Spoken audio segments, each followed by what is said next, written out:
آج میں آپ کو ایک ایسے سفر کا قصہ سنانے جا رہی ہوں جس کے لیے میں نے 7 سال تک کوشش کی تھی۔ وہ سفر جسے طے کر لینا میرے لیے شوق سے زیادہ جنون بن چکا تھا۔ ہم ساری دنیا اپنی مرضی سے گھوم سکتے ہیں، لیکن ایک ملک ایسا ہے جس کا سفر آپ کی مرضی سے نہیں ہوتا، نصیب سے ہوتا ہے۔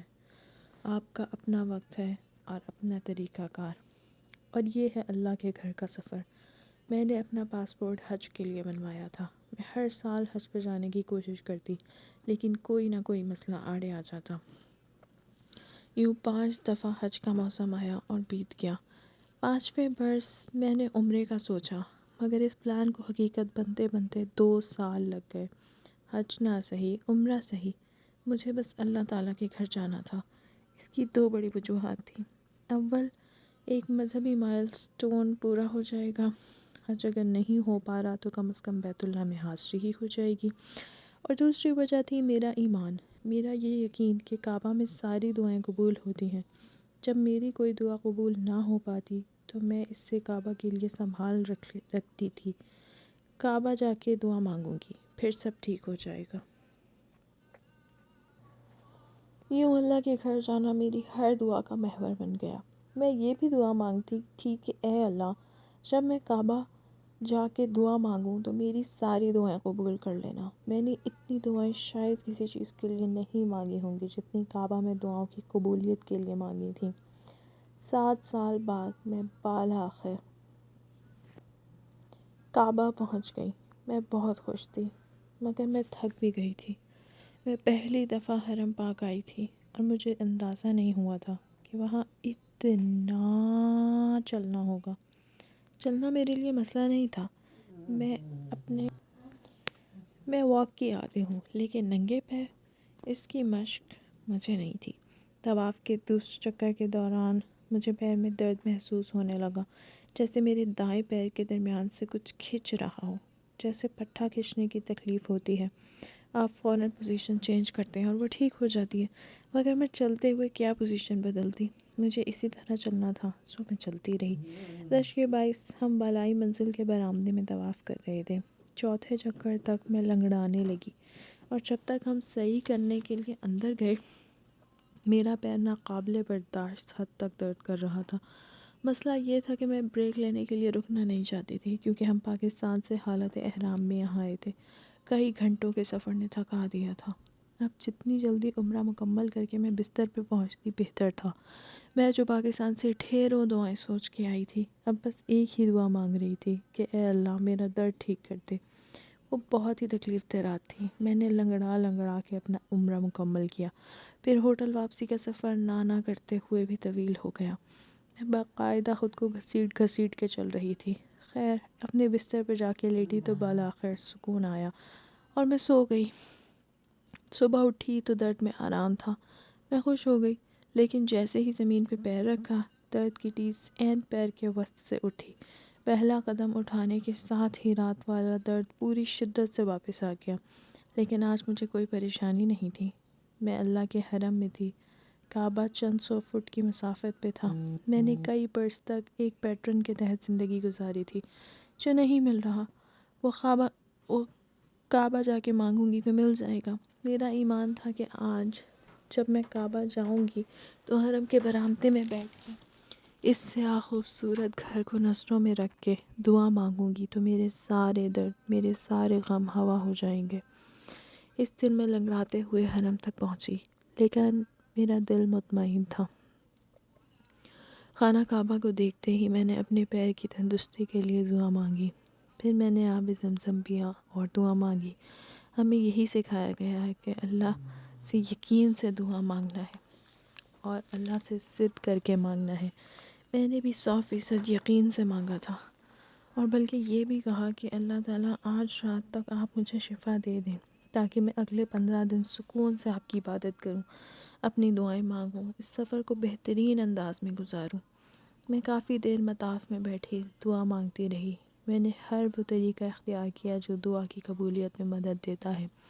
زمزم پی کے دعا مانگنا، یقین سے مانگنا، مقبول اوقات میں مانگنا، فرض نماز کے بعد مانگنا، اور ساتھ ہی ضد کر کے کہا کہ آج رات جب میں ہوٹل واپس جاؤں تو میں بھلی چنگی ہو جاؤں۔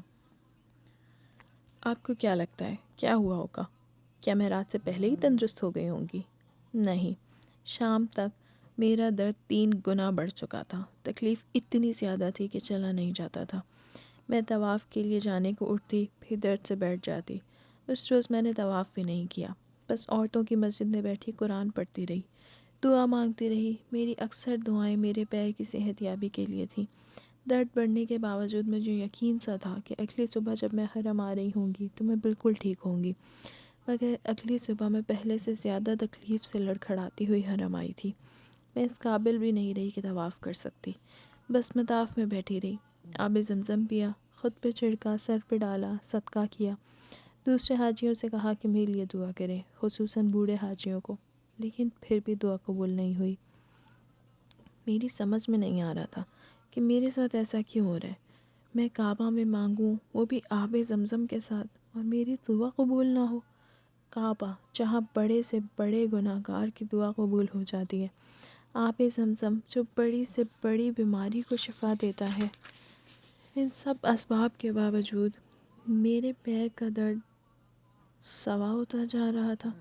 میں پین کلرز بھی لے رہی تھی، کریم سے مساج بھی کر رہی تھی، لیکن رتی برابر فرق نہیں آیا۔ 3 دن گزر گئے اور میں اگلا عمرہ نہیں کر سکی۔ فرسٹریشن درد سے زیادہ ہو گئی تو چوتھے روز میں نے فیصلہ کیا کہ بس بہت ہو گیا، آج میرا پیر درد کرے یا کیا میں عمرہ کروں گی۔ اس صبح ہم مسجد عائشہ گئے، میں نے احرام کی نیت باندھی اور حرم آ کے عمرے کا آغاز کیا۔ اس روز تکلیف کے باوجود میں نے مطاف میں ہی 7 چکر مکمل کیے۔ میں بمشکل کعبہ تک بھی پہنچ گئی اور اس کا غلاف پکڑ کے جہاں دوسری بہت سی دعائیں کی وہاں اپنے پیر کے لیے بھی کی۔ کیا اب کوئی کسر رہ گئی تھی دعا کی شدت میں؟ پھر میں صحیح کرنے نچلے فلور پہ آئی۔ میرا درد اس وقت تک ناقابل برداشت ہو چکا تھا۔ میں نے وہیں دوا کا پھکا مارا لیکن ذرا فرق نہیں آیا۔ قدم نہ اٹھاؤ تو ٹھیک، ذرا سا چلو تو اف اف اف۔ میں اپنے گھر والوں سے الگ ہو کے اپنی عبادت کر رہی تھی، کیونکہ مجھے لگتا تھا کہ آج میں رونے لگ جاؤں گی اور میں نہیں چاہتی تھی کہ کوئی مجھے روتے دیکھے۔ میں اسٹرانگ نظر آنے کا ویسے ہی بہت شوق ہے، اور یہ میری انا کے خلاف تھا کہ میں ویل چیئر پہ عمرہ کروں۔ نہیں بھائی، میں چل سکتی ہوں۔ وہ صحیح میری زندگی کا مشکل ترین سفر تھا۔ میں نے اس سے زیادہ جسمانی تکلیف کبھی نہیں سہی۔ لگتا تھا نوکیلے کانٹوں پہ پیر رکھ کے چل رہی ہوں۔ صحیح کے درمیان ایک جگہ میں سیڑھیوں پہ تھک کے بیٹھ گئی۔ پہلی دفعہ میرا ایمان متزلزل ہوا تھا۔ کیا مسئلہ ہے؟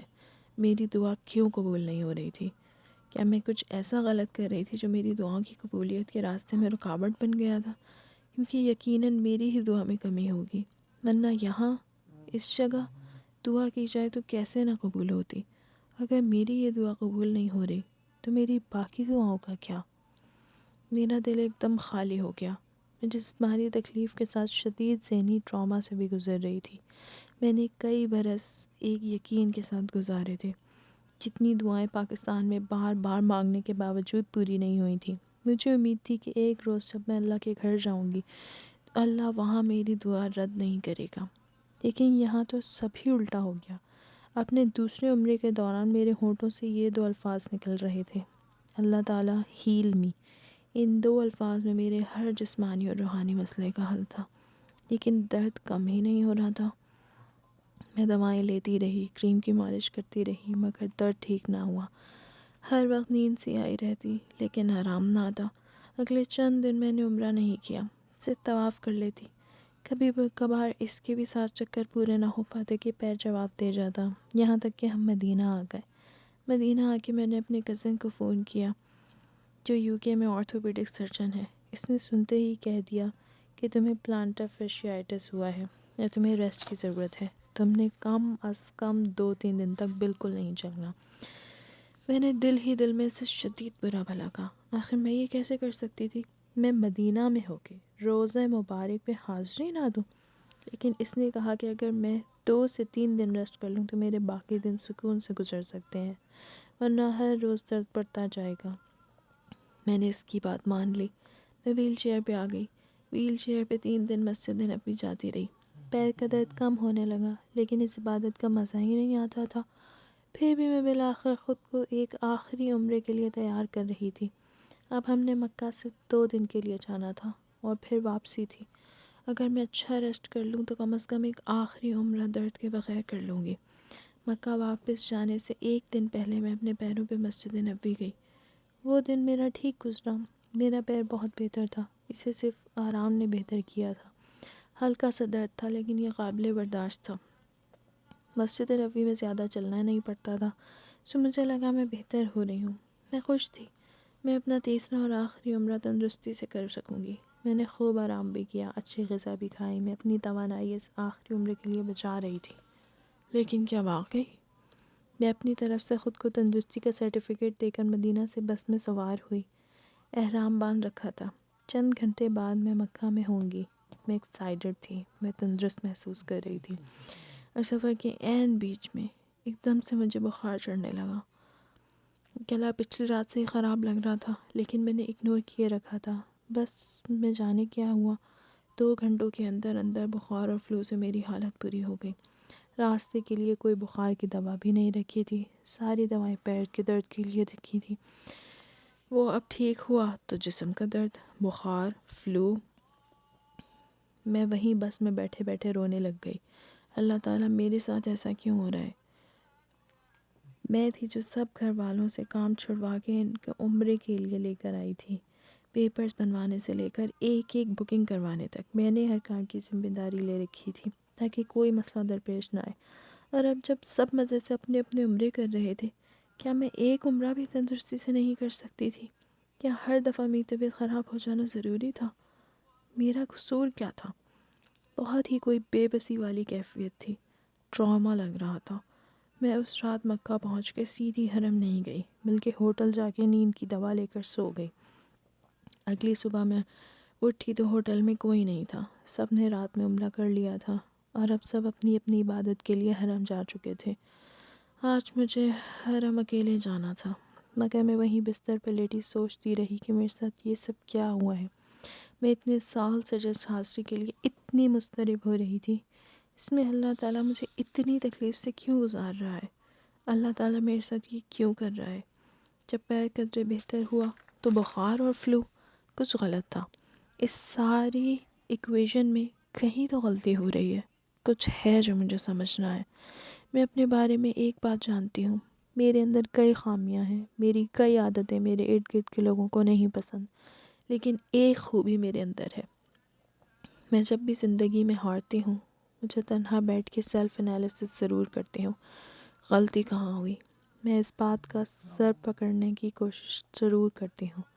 اور وہیں ہوٹل کے بستر پہ لیٹے لیٹے میں نے ٹھنڈے ذہن کے ساتھ سارے معاملے پہ غور کرنا شروع کیا۔ اللہ تعالیٰ مجھ سے ناراض نہیں ہے، وہ مجھے حرم تک لے آیا، اس نے مجھے حاضری کا موقع دیا۔ یقیناً کچھ اور ہے جو میرا رب مجھے سمجھانا چاہ رہا ہے۔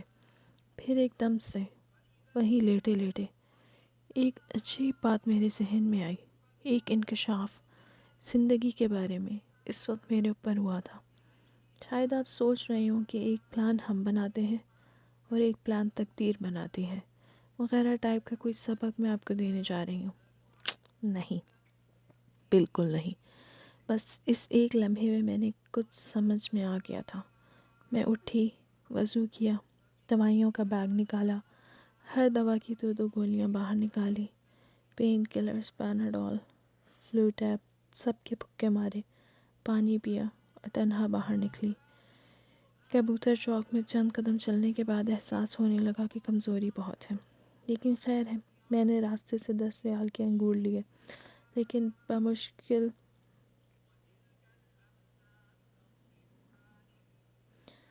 باقی راستے میں ایک مانگنے والی عورت کو دے دیے۔ میری طبیعت اتنی عجیب تھی کہ کچھ کھایا نہیں جا رہا تھا، لیکن میں چلتی رہی، دوائیوں کا اثر ہونے لگا اور میرے سارے درد کم ہوتے گئے۔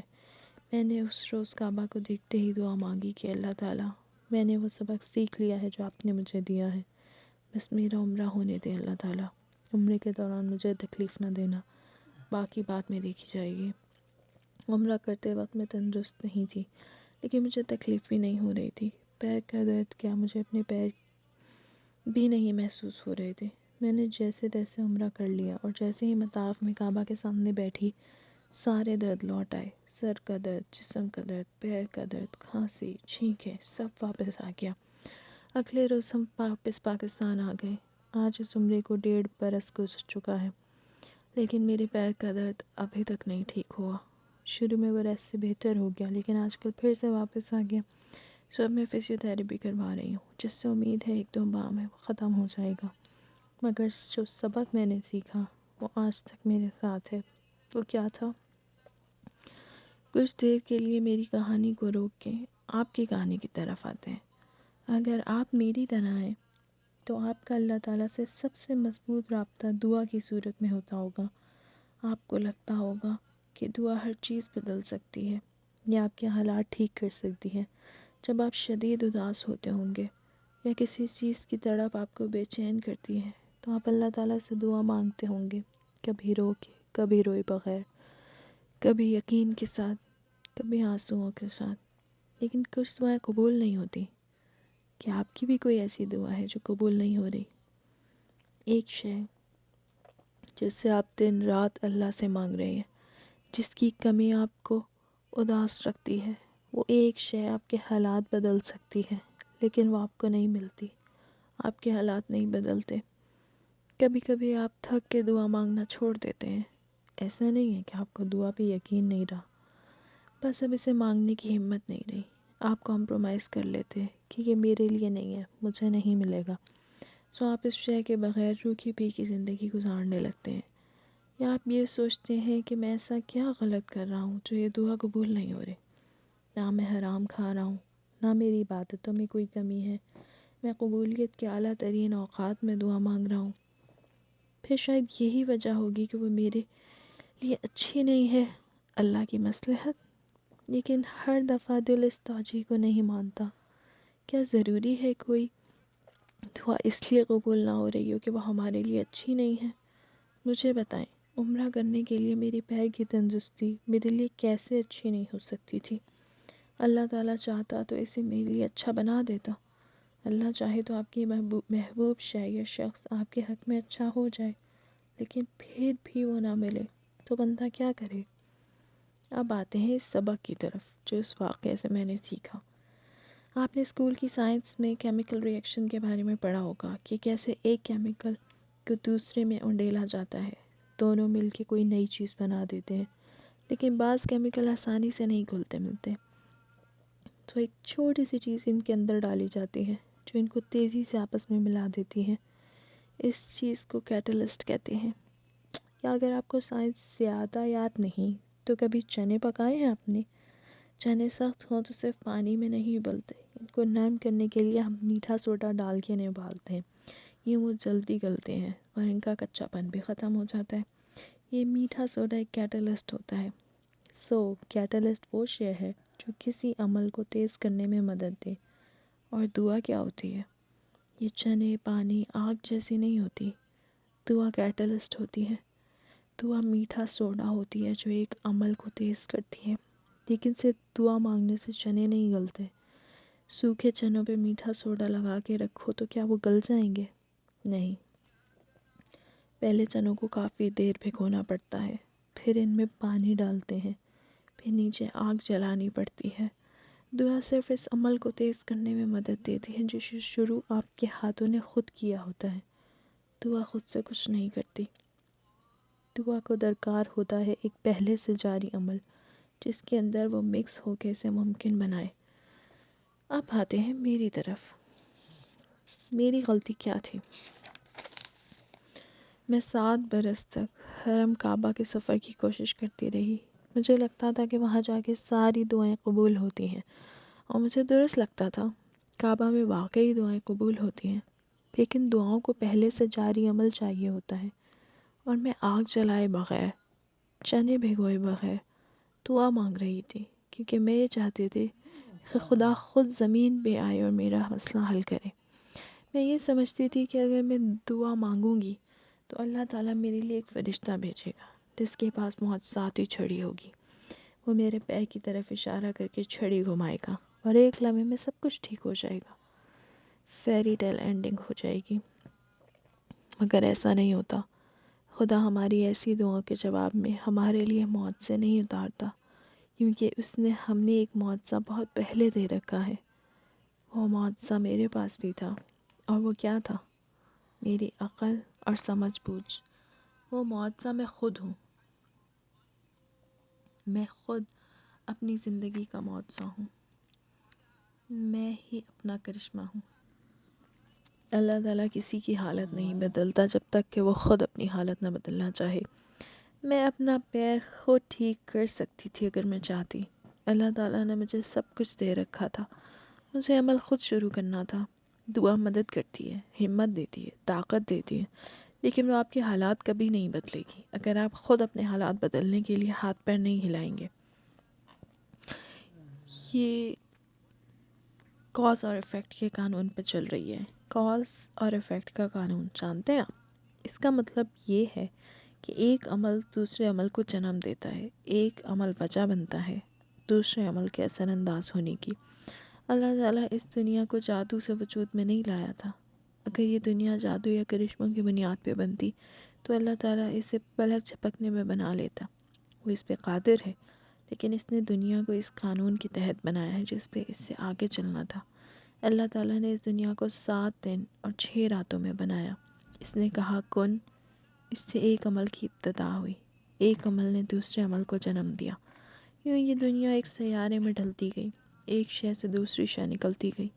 اگر ہم نے اس دنیا میں رہنا ہے تو اس کے قانون کے مطابق رہنا ہے۔ یہاں چٹکی بجانے سے کچھ نہیں ہوتا۔ جتنا پیچیدہ کام اتنا ہی وقت اور کوشش۔ اب آپ دل پہ ہاتھ رکھ کے خود سے پوچھیں کہ آپ کو اس وقت سب سے زیادہ کس چیز کی خواہش ہے؟ اپنے حالات کے بدلنے کی۔ عموماً ہماری ہر خواہش کے پیچھے یہی مقصد ہوتا ہے: کیریئر بنانا، پیسے کمانا، شادی کی خواہش، بچوں کی آرزو، صحت کی دعا، محبت کو پا لینے کی تمنا۔ یہ سب ہمیں کیوں چاہیے؟ تاکہ ہمارے حالات بدل جائیں۔ ہم اپنی روٹین کی زندگی سے تنگ آئے ہوتے ہیں، مگر اللہ تعالیٰ کسی کے حالات تب نہیں بدلتا جب تک کہ وہ خود انہیں نہ بدلے۔ یعنی یہ چیزیں آپ کو اس وقت ملیں گی جب آپ ان کے لیے کوشش کریں گے، آپ عمل کا آغاز کریں گے، پروسیس شروع کریں گے، پھر دعا کو اس میں ڈالیں گے تو پروسیس آگے بڑھے گا۔ لیکن ساری بات کوشش سے شروع ہوگی۔ شاید آپ کہیں کہ جو آپ کو چاہیے اس کے لیے آپ نے بڑی کوشش کی، پھر بھی وہ نہیں ملا، اب کیا کریں؟ مگر کوشش تو میں نے بھی کی تھی۔ میں نے پاسپورٹ بنوایا، گھر والوں کو ساتھ چلنے پہ راضی کیا، ایک ایک ڈاکیومنٹ پورا کیا، ہوٹل ٹکٹس، بکنگ، وہاں لے جانے والا سامان، سب کچھ تیار کیا۔ پھر بھی میں عبادت کا لطف کیوں نہیں لے پا رہی تھی؟ کیونکہ میں نے صرف کوشش کی تھی، تیاری نہیں۔ میں نے خود کو دراصل تیار نہیں کیا تھا۔ میں اپنا سب سے بڑا معجزہ خود ہوں۔ مجھے اللہ تعالیٰ نے عقل دے رکھی تھی۔ میں نے سن بھی رکھا تھا کہ عمرے پہ بہت چلنا پڑتا ہے۔ مجھے کئی ماہ سے واک کی عادت ڈال لینی چاہیے تھی تاکہ میں اس مشقت کے لیے تیار ہو سکوں۔ اگر میں خود کو تیار کرتی تو مجھے خود بخود معلوم ہو جاتا کہ میرے پیر اور جوتوں کی کمزوری کیا ہے۔ مجھے پیروں کے لیے انسولز لینے چاہیے تھے جو میرے تلووں کو سپورٹ دیتے۔ مجھے وائٹامن ڈی مسلسل لینا چاہیے تھا تاکہ مجھے ایسے مسئلے نہ ہوں۔ مجھے فلو شاٹ لگوا کے جانا چاہیے تھا۔ میں نے جب ہوٹل کی بکنگ کی تو مجھے معلوم تھا کہ وہ کعبہ سے کتنے 100 میٹر دور ہے۔ میں نے کیوں نہیں سوچا کہ مجھے روز اتنے 100 میٹر چل کے آنا اور واپس جانا ہوگا؟ میں نے کیوں نہیں چیک کیا کہ ایوریج طواف کتنے میٹر کا ہوتا ہے؟ مجھے روز اتنی واک کرنے کی پریکٹس ہونی چاہیے تھی۔ مجھے سپلیمنٹس لینے چاہیے تھے تاکہ میری قوت مدافعت مضبوط ہو۔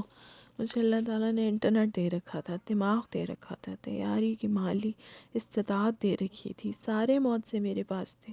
اب میں کعبہ کے سامنے کھڑی اللہ سے کس منہ سے شکوہ کر سکتی تھی کہ آپ میرے پاؤں کے ساتھ ایسے کیوں کر رہے ہیں؟ ایسے میں آپ کے خیال میں اللہ تعالیٰ مجھے کیسے دیکھ رہا ہوگا؟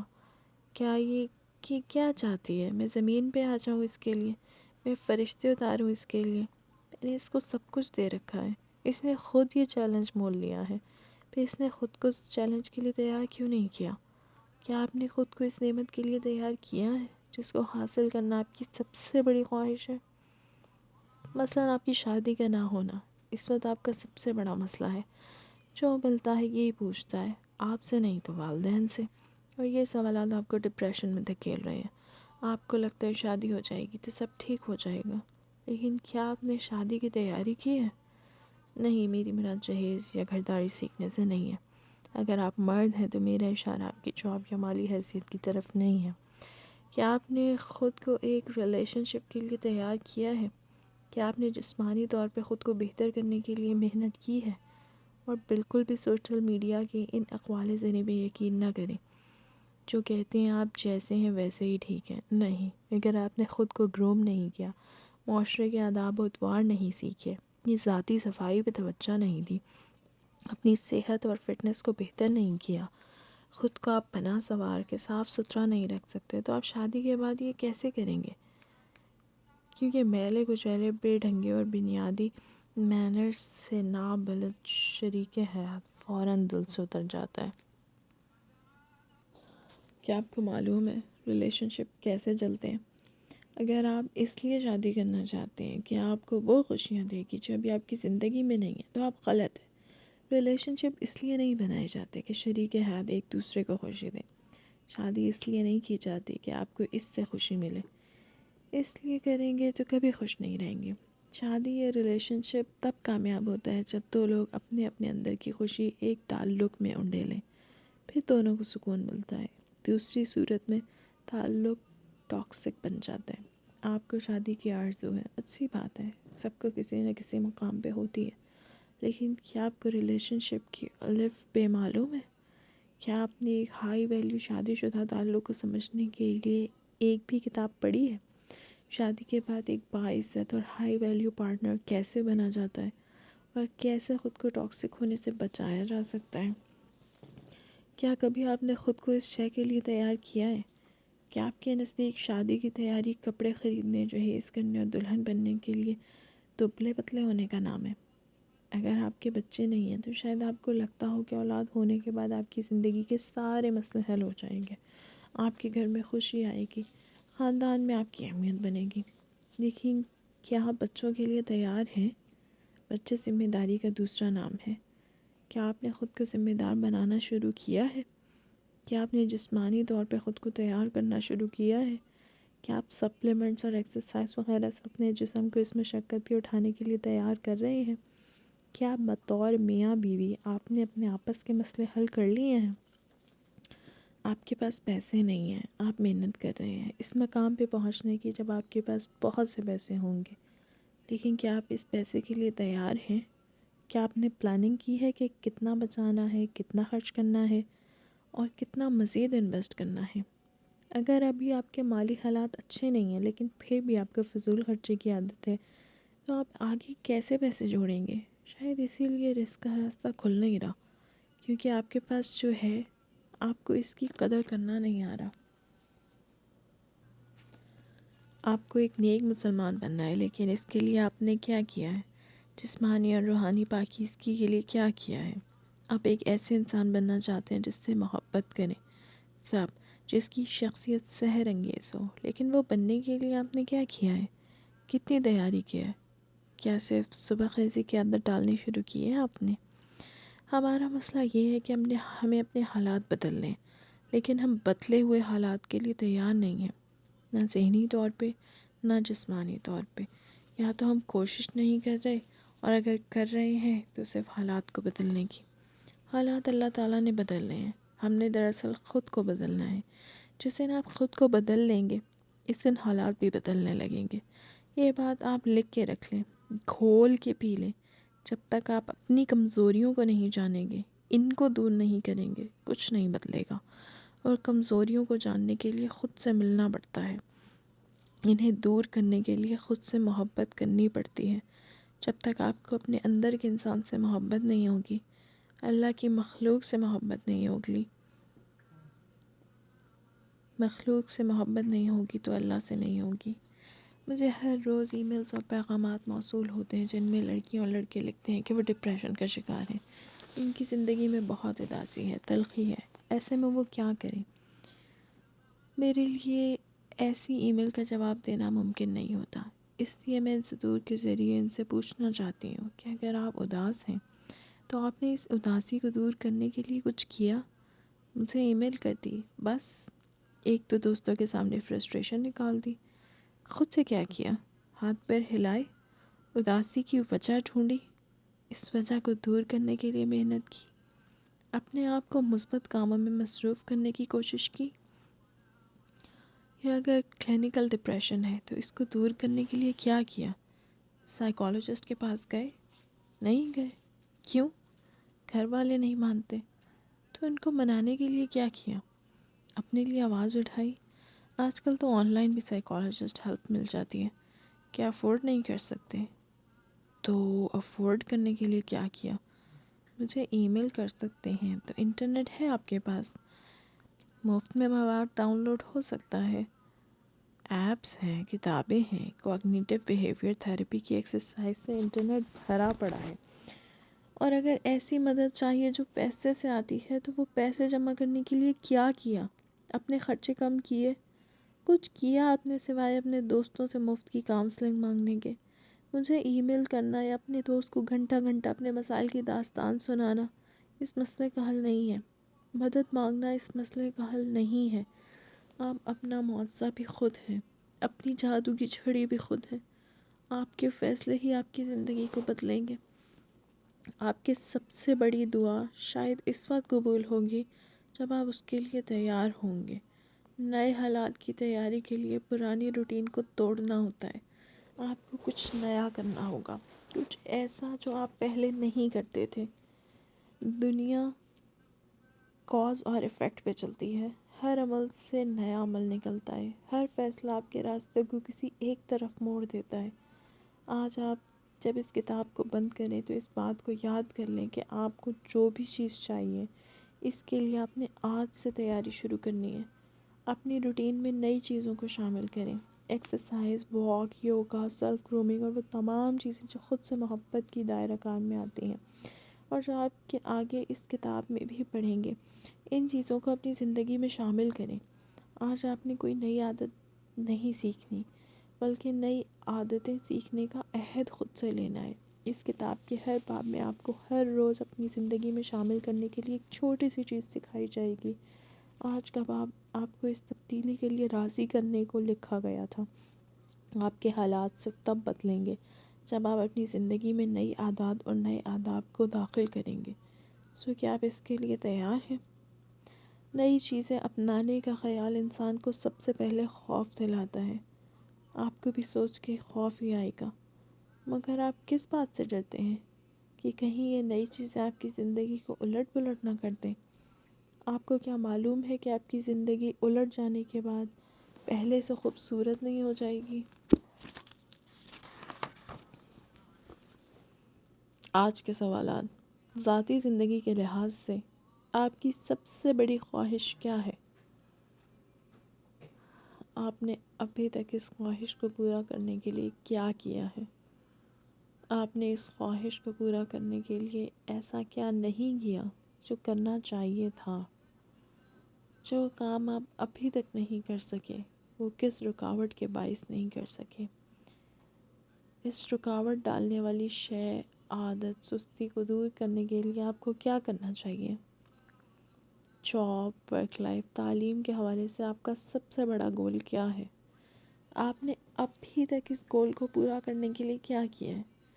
آپ نے اس گول کو پورا کرنے کے لیے ایسا کیا نہیں کیا جو کرنا چاہیے تھا؟ جو کام آپ ابھی تک نہیں کر سکے وہ کس رکاوٹ کے باعث نہیں کر سکے؟ اس رکاوٹ ڈالنے والی شے، عادت، سستی کو دور کرنے کے لیے آپ کو کیا کرنا ہے؟ آج کی مشق: ایک گہری سانس اندر کھینچیں اور اسے 3 سیکنڈ کے لیے روکیں، پھر اسے اتنی زور سے خارج کریں کہ آپ کو اپنا سانس سنائی دے۔ اس طرح 10 گہرے سانس لیں۔ ہر صبح اٹھ کے یہ مشق 1 دفعہ کیا کریں۔ جب آپ پریشان ہوں یا کسی چیز پہ اوور تھنک کر رہے ہوں تب اس مشق کو دہرانے سے آپ کو خود پہ قابو پانے اور ریلیکس ہونے میں مدد ملے گی۔